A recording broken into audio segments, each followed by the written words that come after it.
नमस्कार विद्यार्थी मित्रांनो.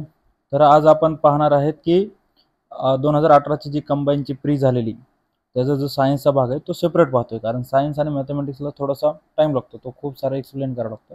तर हा सेपरेट पाहतोय. चला ठीक आहे. तर बघू 71 नंबर क्वेश्चन. अंतर्वक्र आरशाच्या किरणाकृती काढण्यासाठी वापरल्या जाणाऱ्या नियमानुसार खालीलपैकी कोणते विधान सत्य आहे? ए. जर आपती किरण मुख्य अक्षाला समांतर असेल तर परावर्तित किरण मुख्य नाभीतून जाते. बी. जर आपती किरण मुख्य नाभीतून जात असेल तर परावर्तित किरण मुख्य अक्षाला समांतर जाते. तर बघा अंतर्वक्र आरसा कसा असतो, हे का इथं डायग्राम काढलेले आहे. हे असा अंतर्वक्र आरसा असतो. ठीक आहे. मग काय म्हणलं, पहिलं काय म्हणलं, जर आपती किरण, आता याच्यामध्ये जे मुख्य नाभित येत आहे हा सेंटर आहे ते. ठीक आहे. तर आपत्तीकरण जर मुख्य अक्षाला, हे मुख्य अक्ष, ठीक आहे, सेंटर अक्ष म्हणतात, तो जर असा आपत्ती मुख्य अक्षाला समांतर जात असेल तर तो परावर्तित कसा होतो, तिथून डायरेक्ट जी मुख्य नाभी आहे त्याच्यातून. आणि जर आपत्तीकरण मुख्य नाभीतून जात असेल, म्हणजे असा तिरका जाऊन मुख्य नाभीतून जाऊन आरशाला धडकत असेल, तर तो परत कसा येतो, समांतर त्या मुख्य अक्षाला.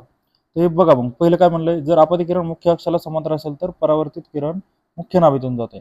जर आपत्ती किरण मुख्य अक्षाला समांतर असेल तर परावर्तित किरण मुख्य नाभीतून जाते. पहिलं बरोबर. ठीक आहे. नेक्स्ट, जर आपत्ती किरण मुख्य नाभीतून जात असेल तर परावर्तित किरण मुख्य अक्षाला समांतर असते. जर ही आपत्ती किरण मुख्य नाभीतून जात असेल तर परावर्तित किरण ते मुख्य अक्षाला समांतर असते. हे पण बरोबर आहे. म्हणून ह्याचं उत्तर ए बी, विधाने ए आणि बी दोन्ही सत्य आहे. ठीक आहे. चला नेक्स्ट बघू.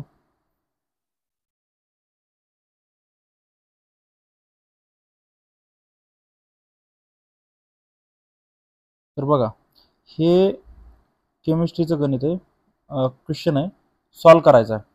जर 72 नंबर 0.3 एम्पियर इतकी विद्युतधारा 418 ओहम रोध असलेल्या तारेच्या कुंडलातून 1 मिनिटासाठी प्रवाहित केली तर किती कॅलरी उष्मा निर्माण होईल? ठीक आहे. मग आता काय म्हणलंय बघा, आपल्याला दिलंय काय, करंट दिलाय I 0.3 एम्पियर.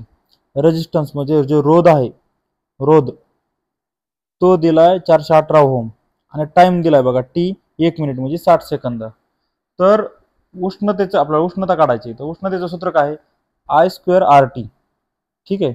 मग I स्क्वेअर आर टी जर आपण मांडलं तर I स्क्वेअर आर टी काय आहे, मांडून द्या. I स्क्वेअर आर टी मध्ये I 0.3 चा स्क्वेअर इंटू आर रेजिस्टन्स 418 गुणिले टी किती 60 सेकंद. तर ह्याचं उत्तर आलं, जर आपण सॉल्व केलं तर 0.3 चा वर्ग ते असं जर सॉल्व केलं तर हे 22,572 जूल येतं. आता हे पण हे पूर्ण ह्याचा गुणाकार करून पुन्हा हीट मध्ये कन्वर्ट करण्यासाठी ह्याला 4.8 न हे जूल मध्ये आलं.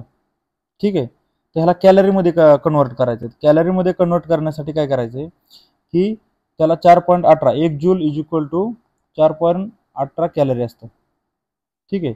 मग हे आधीच आपण मांडून द्यायचे सूत्रात. हे जर असं असेल, हे काढल्यानंतर तुम्ही त्याच्यापेक्षा जर हा गुणाकार करायला वेळ लागत असेल तर तुम्ही काय करा, आता दिलंय त्यांनी कशामध्ये, जूल मध्ये दिलंय, तर काढायचं कसं, कॅलरी मध्ये. तर I स्क्वेअर आर टी भागिले 4.18 करा. मग काय करा, I स्क्वेअरचं 0.3 स्क्वेअरला 3 स्क्वेअर ठेवा, 418ला 418, 60ला 60 आणि भागी 4.18 केलं. आता हे काय करा, इथं 3चा वर्ग 9 करून टाका, म्हणजे किती येईल, 0.09 गुणले 418 गुणले 60. आता इथं बी खाली 4.18, इथं बी 2 आहेत, इथं पण 2 आहेत, मग हे काढून टाका पॉईंट. मग काय राहिलं, 9 गुणले 418 गुणले 60 भागिले 418. हे 418ला हे 418 निघून गेलं, राहिलं काय, 9 आणि 6 8. मग 9 गुणले 60 किती, 9 सक 54 आणि वरील शून्याला 0, 540 कॅलरी. ठीक आहे.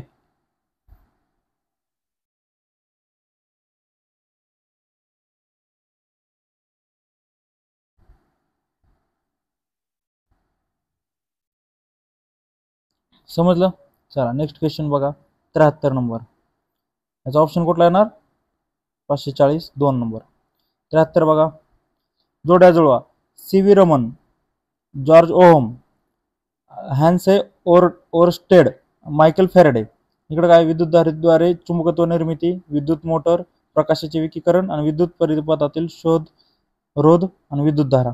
तर C V Raman, George Ohm. Ohm तर माहिती आहे, आपण वरच्याच क्वेश्चन मध्ये बघितलं. ओहम हे एकक, या जॉर्ज ओहम यांनी रेजिस्टन्सचा शोध लावलेला, त्याच्यावरून त्यांना त्या रेजिस्टन्सला ओहम हे एकक दिलं. तर मग ओहम हे कुठलं आहे? विद्युत परिपथातील रोध. मग बी ला 3, बी ला 4, सॉरी, बी ला 4 कुठं कुठं आहे? ह्या 2 मध्ये, म्हणजे हे 2 तर निघून गेले.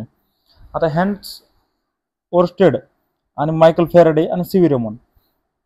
सी व्ही रमनचं बी सर्वांनाच माहिती असेल, त्याचं काय? प्रकाशाचे विकीकरण. इथं पण आहे, इथं पण आहे. ठीक आहे.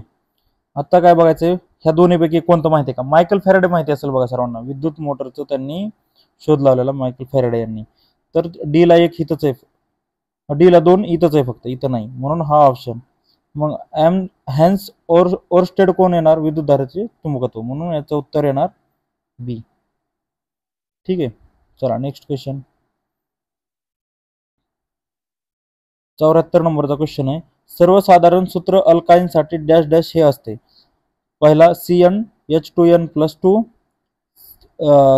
दुसरा CnH2n, तिसरा CnH2n-2 आणि चौथा वरीलपैकी कोणतेही नाही. तर अल्काईनसाठी काय सूत्र आहे बाबा? तर अल्काईनसाठी सूत्र आहे ऑप्शन नंबर 3, CnH2n-2. अल्किनसाठी काय आहे? हा बघा, +2 असेल तर अल्केन्स, सॉरी, नुसतं काही नसेल, +2 नसेल, काही नसेल तर अल्किन्स, आणि जर -2 असेल तर अल्काइन्स. ठीक आहे, लक्षात राहील. एवढंच लक्षात ठेवा तुम्ही, जे सूत्र अल्काइनसाठी वगैरे जे आहेत ना, अल्किन अल्काइनसाठी, तर अल्केन ए एक्स्ट्रा असेल +2, ई असेल काहीच नाही, आणि जर अल्काइन म्हणजे वाय असेल तर हे वाय, हे ई, हे ह्याच्यावर तुम्ही लक्षात ठेवू शकता, एक ट्रिक म्हणून. ठीक आहे. 75 जोड्या लावायच्यात. क्रिओलाइट, मॅग्नेटाइट, मॅचलाइट आणि स्फॅलेराइट असा जर क्वेश्चन आला तर हा सर्वांनाच अवघड जातो. येत असेल तर सोडवायचा, नाही तर स्किप करायचा. नाही प्रिव्हियस इयर मधील असेल तर मग येईल. ठीक आहे. तर याचं उत्तर आहे बघा 2. काय आहे मग? क्रिओलाइट. क्रिओलाइटला काय आहे? 7 नंबरचं Na3AlFe6. मॅग्नेटाइट, मॅग्नेटाइटला काय आहे? Fe3O4. तर ह्याच्यात तुम्ही अंदाजे लावू शकता बरं का. मॅग्नेटाइट म्हणजे काय असतं? लोखंडाच्या रिलेटेड असतं. ह्याच्यात बी 2 ऑप्शन आहेत, म्हणून कन्फ्युजन होऊ शकतं. अशा वेळेस स्किपच करायचं. मॅचलाइट CuCO3.CuOH2. ठीक आहे. स्फॅलेराइट ह्याचं JNS आहे. असेच क्वेश्चन स्किप करत चला, नाहीतर बिनकामाचे मार्क जातील.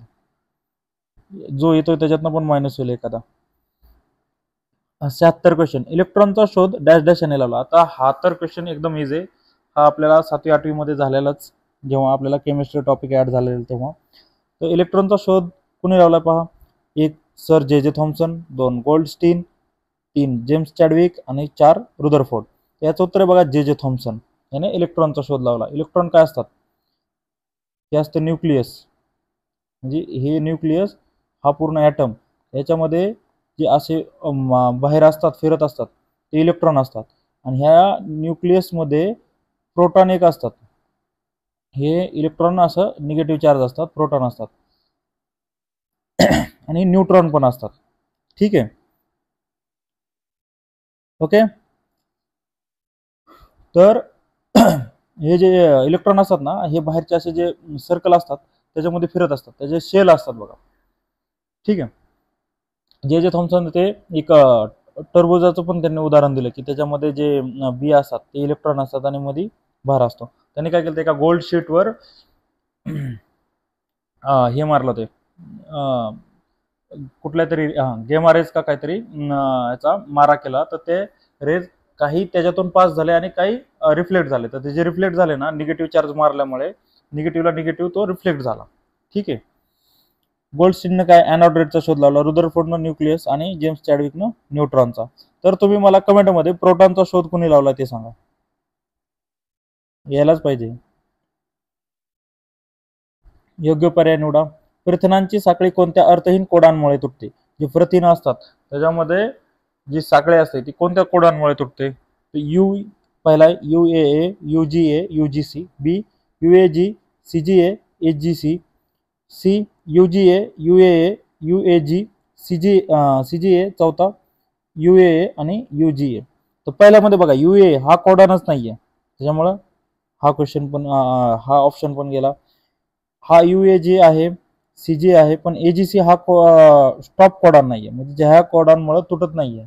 ठीक आहे. UGA, UAA, UAG, तर हा त्याचं उत्तर आहे. ठीक आहे. आता हे बघा, मी काय बायोलॉजीचा एक्सपर्ट नाही, त्याच्यामुळे तुम्हाला याच्या अजून जास्त डिटेलमध्ये माहिती देऊ. मी जेवढा स्टडी केलाय मी एक्झामसाठी जेवढा स्टडी केलाय तेच एक्सप्लेनेशन जेवढं माझ्याच्यानं शक्य तेवढंच मी लिहिलंय. बाकी अजून डिटेलमध्ये जायचं असेल तर तुम्ही बसके सरांचं लेक्चर पाहू शकता किंवा साळुंके मॅडमचं लेक्चर पाहू शकता. ठीक आहे. डी CGA, UAA आणि UGA, तर हा CGA हा पण कोडॉन नाही आहे. ठीक आहे, म्हणून हा पण नाही ऑप्शन. हे कोडॉन काय करतात? कोडॉन तुटल्यामुळे प्रथिन संश्लेषण थांबवतात. ठीक आहे, तर याचं उत्तर फक्त सी आहे.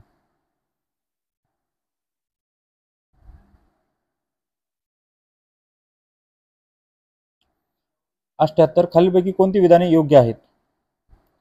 एक, टेनिया सोलियमला हुक जंतू असे म्हटले जाते. बी, फॅस्पिला हेपेटिकाला यकृत प्लग या नावाने ओळखले जाते. सी, एन्कालोस्टोमा या ड्युडेनला टेप जंत असे म्हटले जाते. आणि नेरेस चिल्कायनेसिसला सामान्य चिंदी जंत असे म्हटले जाते. याच्यात काय म्हटलं? योग्य उदाहरण शोधायचं. तर बघा, ही टेनिया सोलियमला हुक जंत म्हणतात का? नाही. टेनिया सोलियमला काय म्हणतात? टेप जंत म्हणतात. फॅस्पिला हेपेटिकाला यकृत प्लग बरोबर आहे. एन्कालोस्टोमाला ड्युडेनला टेप जंत नाहीत म्हणत, हुक जंत म्हणतात. त्यांनी काय केलं बघा, पहिल्या आणि तिसऱ्यातलं चुकीचं दिलंय, म्हणजे थोडंसं कन्फ्युजन केलंय. आणि नेरेस चिल्कायन्सला सामान्य चिंदी जंत असं म्हणतात, हे पण बरोबर आहे. याचं उत्तर आहे बी आणि डी. ठीक आहे. बघा, काही इथं इंग्लिशमध्ये पण थोडंसं इंग्लिशमध्ये सोपं जातं असे बायोलॉजीचे question. Taenia solium is called as a hookworm. No, याला पोर्क किंवा टेपवर्म म्हणलं जातं. टेपवर्म. पोर्क म्हणजे मटणामध्ये असते. Fasciola hepatica is commonly known as liver fluke, हे बरोबर आहे. इन्फेक्ट्स काय करतात? विविध जे सजीव आहेत, इन्क्लुडिंग ह्युमन, मॅमल्स वगैरे जे आहेत, त्यांच्यामध्ये ते आजार निर्माण करतात किंवा इन्फेक्ट करतात त्यांना. In in Cyclostoma duodenale is called as tapeworm. तर ही टेपवर्म नाही, हुकवर्म आहे. ठीक आहे. Nereis chilkaensis is commonly called as ragworm आणि सँडवर्म, बरोबर आहे. ह्याला सँडवर्म पण म्हणतात. 79, ब्रुनर्स ग्रंथी यामध्ये आढळतात. एक, पक्वाशयाच्या सबम्युकोसा, पोटाच्या सबम्युकोसा, अन्ननलिकेच्या म्युकोसा आणि इलियमची म्युकोसा. तर हा क्वेश्चन अजून रिपीट झालाय बघा, 2020 नंतर हा रिपीट झालाय. तर तुम्ही बघा कोणत्या क्वेश्चन पेपरमध्ये रिपीट झालाय. हे तर जर सॉल्व्ह केला असेल तर तुम्हाला तिकडं तो क्वेश्चन पण आला असेल. याचं उत्तर आहे बघा, पक्वाशयाच्या सबम्युकोसा. तर हे काय करतात ब्रुनर्स ग्रंथी? तर हे अल्काइन म्युकस सिक्रेट करतात. सिक्रेट काय करतात म्हणजे ते सिक्रेटला मराठीमध्ये काय म्हणतात त्याला? स्रवतात. अल्काइन म्युकस हे स्रवलं जातं ब्रुनस ग्रंथीद्वारे. ते काय होतं? अल्काइन म्युकसमुळे प्रोड्यूस एन्टरोगॅस्ट्रोन हे प्रोड्यूस केलं जातं. त्याच्यामध्ये काय होतं? ते गॅस्ट्रिक ऍसिड स्रावण्यापासून थांबवलं जातं. जे गॅस्ट्रिक ऍसिड असतं ना आपल्या ह्याच्यामध्ये, जठरामध्ये, ते स्रावण्यापासून थांबवतं. ते जठरामध्ये नाही, तिथं आतड्यामध्ये वगैरे जे असतं ना, लहान आतडे वगैरे, तिथं. का? कारण ते कंट्रोल राहायला पाहिजे किंवा बॅलन्स राहायला पाहिजे त्याच्यासाठी.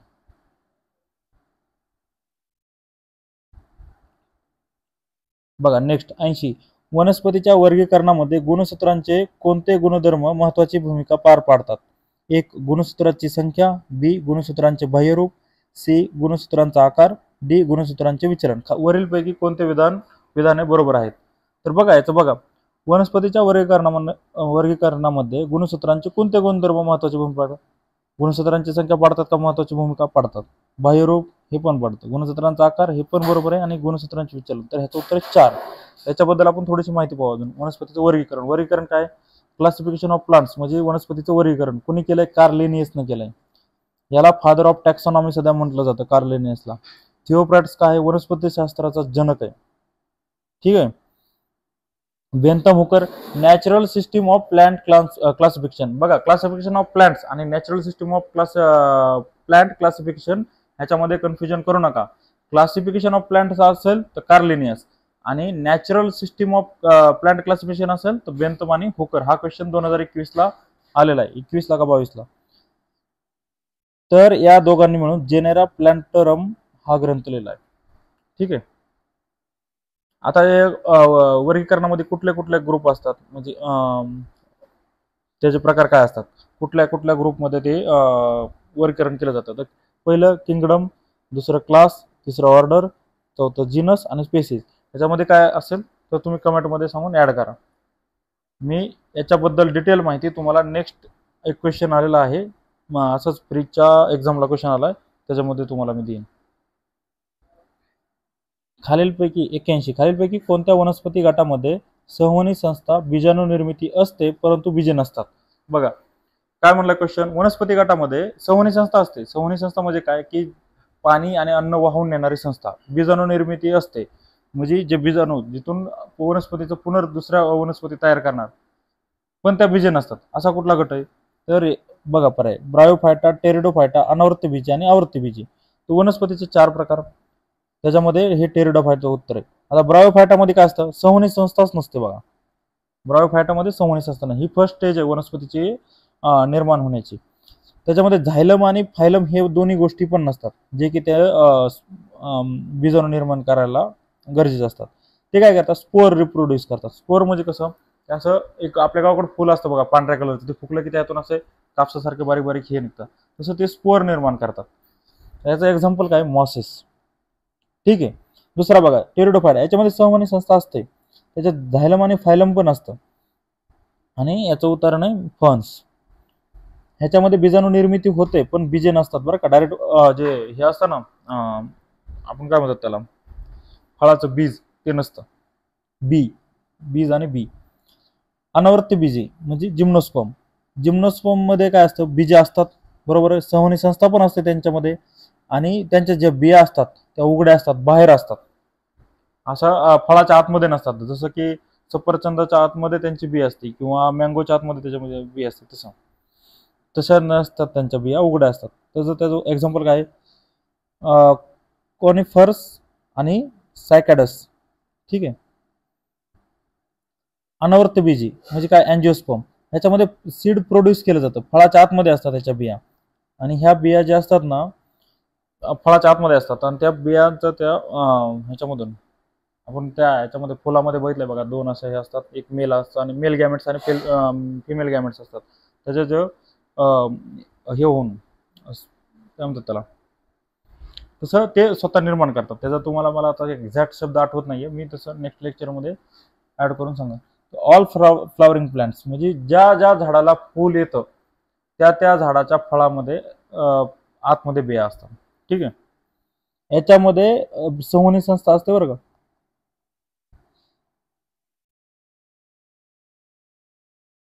ब्याऐंशी बघा, लेट ब्लाइट ऑफ पोटॅटो या नावाने ओळखला जाणारा वनस्पती रोगास खालीलपैकी कोणता फंगल जैविक वनस्पती कारणीभूत आहे? 1 फायटोप्थोरा इन्फेक्टस, 2 पायथियम स्पीसीज, 3 अल्ब्युगो कॅन्डिडा, 4 कोलेटोट्रायकम. त्याचं उत्तर आहे फायटोप्थोरा इन्फेक्टस. ठीक आहे. आता हे बघा दुसरे पर्याय बघा, पायथियम स्पीसीज काय? हे कोबी मुळा मोहरीमध्ये सापडतात. हा बुरशीजन्य रोग आहे, उशिरा होणाऱ्या रोगास कारणीभूत नाही. अल्ब्युगो कॅन्डिडा, कोबी मुळा यांनाच होतो, बटाट्यावर हा रोग होत नाही. पांढरा पुरळ आणि गंज सारखा ह्याचा रोग असतो, बुरशी असते एक प्रकारची. आणि कोलेटोट्रायकम हा बुरशीजन्य रोग आहे.